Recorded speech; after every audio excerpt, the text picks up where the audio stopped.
Hello students, yesterday we have discussed about the midpoint formula. Day for yesterday we have discussed about the section formula. Today also we will discuss about section formula, but in a different way. Look, this type of example they may asked. In what ratio does the point minus 4 6 divide the line segment joining the points A minus 6 10 and B 3 minus 8? Okay, look this example. You will come to know that what is given over here. अच्छी तरह से अगर example देखोगे तो तुम्हें समझ में आएगा. In what ratio does the point minus 4 6 divide the line segment joining the points A minus 4 6 A minus 6 10 and B 3 minus 8. In the previous examples, when we have solved examples, that time when we have seen examples regarding to the section formula, we have seen over there what we have seen in that by using that section formula we have found the coordinates. But here no need to find the coordinates. Here we have to find out the ratio means what? In previous example we have found coordinates. In those examples ratio it was already given and we have considered ratio means m1 is to m2. Do you understand? So same thing we are going to find out over here. In what ratio? Here ratio is not given and that point is given. Means in previous example we have found coordinates. Those coordinates already given here. Do you understand? Here m1 and m2 is not given. We have to find out the value of m1 is to m2 by using same formula, section formula. But before that, here point only it is mentioned, minus 4 6 only it is mentioned over here. Okay, look here, minus 4 6 only mentioned. Here point is not given. Here point A and B is mentioned. Like that we will consider this point and then we will start our example. Look here, we will start. Let us consider, what we will consider? Point, समझो point हमने लिया P minus 4 6 divides the segment कौन सा होगा? Here point A and B is there, that's why segment AB. Okay, segment AB. What I wrote? Let us consider point P minus 4 6 divide the segment AB. Then by using, directly पहले formula लिखेंगे. by using कौन सा formula? by using section formula we get. Okay, by using section formula we get. Section formula इधर हमने point कौन सा consider किया? P. तो लिखेंगे P x y is equal to in bracket x coordinate हम क्या लिखते हैं? m1 x2 plus m2 x1. ये फॉर्मूला ध्यान में रख लेंगे. m1 m2 इधर लिखते हैं तो इधर 1 लिखा तो इधर 2 लिखना है. ध्यान में रखो, इधर 2 लिखा तो 1 divided by m1 plus m2 और इधर भी m1 y2 plus m2 y1 divided by m1 plus m2. I told you already m1 x2 plus m2 x1, this is x coordinate. m1 x2 plus m2 x1 divided by m1 plus m2, that is x coordinate, and m1 y2 plus m2 y1 divided by m1 plus m2, that is y coordinate, you remember. Okay, why I am telling this? Because here we are not going to use both the coordinates, means x and y we will not use, only we are going to use only one. Okay, कैसे one use करना है? तो पहले हम लिखेंगे जो भी इधर दिया है. therefore x1 and x2 की वैल्यू क्या हुआ है, y1 और y2 की वैल्यू क्या है, ये पहले हम लिखेंगे. That's why you know that very well. First point always we have to consider x1 y1, second point always we have to consider x2 y2 और x y की वैल्यू यानी कि पॉइंट p जो हमने कंसीडर किया है वो पहले हम लिखेंगे. Point a that is x1 y1 that is equal to point a के कोऑर्डिनेट्स क्या है देखो, minus 6 10. Then x1 is equal to क्या हो गया? Minus 6 and y1 is equal to 10. Got idea? Therefore next b के कोऑर्डिनेट्स क्या है?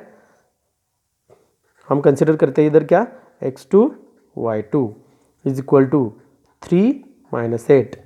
Therefore x2 is equal to 3 and y2 is equal to minus 8. Am I right? x2 is equal to 3 and y2 is equal to -3. Again and p के coordinates हम consider करेंगे x y, always we are considering that, but it is given over here. What is given over here? We have consider here, look here, -4 6, therefore x is equal to क्या होगा? -4 and y is equal to क्या होगा? 6. We will put those all values into this formula. तो क्या आएगा देखो, then put those values. p of x y यानी कि क्या? -4 6 is equal to, in the bracket, इसमें वैल्यू पुट करो. अभी m1 वैसे का वैसा रहेगा. m1 x2 की वैल्यू क्या है देखो, into 3, correct, plus m2 into -6 divided by m1 plus m2. है राइट? वैसे ही y कोऑर्डिनेट्स भी लिखो ये यूज़ करके. m1 इंटू y2 की वैल्यू क्या है? -8 प्लस m2 इंटू y1 की वैल्यू क्या है? 10 divided by m1 plus m2, bracket complete. Okay, before that also I told you here we are not going to use both these. ये हमें पूरा solve करने की ज़रूरत नहीं है, डायरेक्ट हम यूज़ करेंगे. देखो मैंने बोला ये x कोऑर्डिनेट के लिए यूज़ किया जाता है, ये y कोऑर्डिनेट के लिए यूज़ किया जाता है. इधर x कोऑर्डिनेट है -4, इधर y कोऑर्डिनेट है 6. You will use any other coordinate. Okay, इधर हम क्या करेंगे? x कोऑर्डिनेट यूज़ करेंगे. तुम y कोऑर्डिनेट भी अगर यूज़ करोगे तो नंबर इधर उधर हो जाएंगे, नंबर चेंज आ जाएंगे, लेकिन वैल्यू आंसर जो आना है यानी कि m1 is to m2 same ही आएगा. ओके, देखो इधर अभी x कोऑर्डिनेट मैंने कंसिडर करता हूँ. अभी what is x coordinate? -4 is equal to, ये कंसिडर करना है only this, m1 into 3 plus m2 into -6 divided by m1 plus m2. Okay, cross multiply करो, देयरफॉर ये इसको मल्टीप्लाई होगा, -4 in bracket m1 plus m2. समझ में आया क्या किया इधर?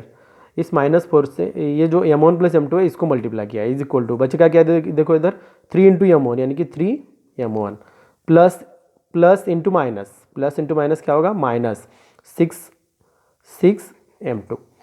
-6m2 अभी ब्रैकेट को मल्टीप्लाई करो, -4 into m1 -4m1 plus into minus into plus -4m2 is equal to 3m1 -6m2. Got idea? तो अभी हम क्या करेंगे? m1 एक साइड को करेंगे, -4m1 एज इट इज़, ये m1 इधर लाएंगे तो प्लस है तो इधर आके माइनस होगा, 3m1 इज इक्वल टू, ये उधर जाएगा तो -6m2 as it is. This will go to the RHS, then what will happen? It will convert into +4m2. Solve करो, -4 -3 -7m1. मैक्सिमम स्टूडेंट अभी भी ये गलती करते हैं, माइनस प्लस करके +7 लिख देते हैं, वो गलत है. ध्यान से सुनो अच्छी तरह से. -6m2 प्लस 4m2, इधर ग्रेटर नंबर कौन सा है? 6 और +4 है, अपोजिट साइन यानी कि सब्ट्रैक्शन. 6 में से 4 गए, बचे कितने? 2, और ग्रेटर नंबर कौन सा है? 6, उसका साइन कौन सा है? माइनस, तो -2m2. देयरफॉर अभी हम क्या करेंगे? देखो इस m1 से m2 को डिवाइड करेंगे और 7 से उस साइड को डिवाइड करेंगे, तो क्या आया? -m1 divided by m2 is equal to 2 divided by 7, -2 divided by 7. दोनों साइड माइनस साइन है तो माइनस साइड कैंसिल होगा, तो आएगा क्या answer? m1 divided by m2 is equal to 2 divided by 7. Ratio is nothing but m1 is to m2 is equal to 2 is to 7. Understood what I wrote? Ratio is nothing but what? m1 is to m2 is equal to 2 is to 7. इसको कहते हैं the ratio which is required. अभी हमने क्या किया? देखो इधर हमने ओनली x कोऑर्डिनेट कंसिडर किया है. अगर तुम y कोऑर्डिनेट भी कंसिडर करोगे तो सेम ही आंसर पाओगे. तो दोनों कंसिडर करने की जरूरत नहीं है, एक ही कंसिडर करके सॉल्व करना है. अगर directly you are going to use here y coordinate means 6 you are going to write, then you should not consider these you have to consider, mean this point you have to write over here and this 6 you have to write here. Cross multiplication same you have to solve, you will get 100% same answer. Do you understand? Sometime it may happen here we have to give simplest form, इधर simplest form में भी convert करके ये answer मिल सकता है. Okay, this is the example related to the ratio. I have written on separate page that I will show you. Look this, same example hai.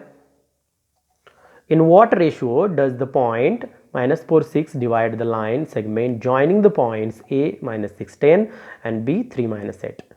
Let us consider the point P minus 4 6 divide the line segment AB internally in the ratio M1 is to M2. Okay, ये देखो. Now by using the section formula use करो. Section फार्मूले के बाद हमने values लिखी थी वैसे की वैसी वैल्यू. उसके बाद ये देखो ये -4 है, -4 6 वैल्यू पुट किया इधर. वैल्यू पुट करने के बाद कैसे सॉल्व किया मैंने अभी तुमको बताया. सॉल्व करने के बाद हमें आंसर क्या आया, m1 divide by m2 is equal to 2 divide by 7, यानी कि m1 is to m2 is equal to 2:7. This is the required ratio which is asked in the example. Okay, in what ratio? For practice purpose I am giving here one example. Look this example. Find the ratio in which the line segment joining the points -3 10 and 6 -8 is divided by -1 6. यानी कि इधर देखो ये हमने जो consider किया था ये इधर है, बी जो कंसिडर किया था वो 6 -8 है, और जो पी कंसिडर किया था वो -1 6 है. कौन सा भी कोऑर्डिनेट लेके तुम ये एग्जांपल सॉल्व कर सकते हो, कुछ भी प्रॉब्लम नहीं है. Okay, try this example.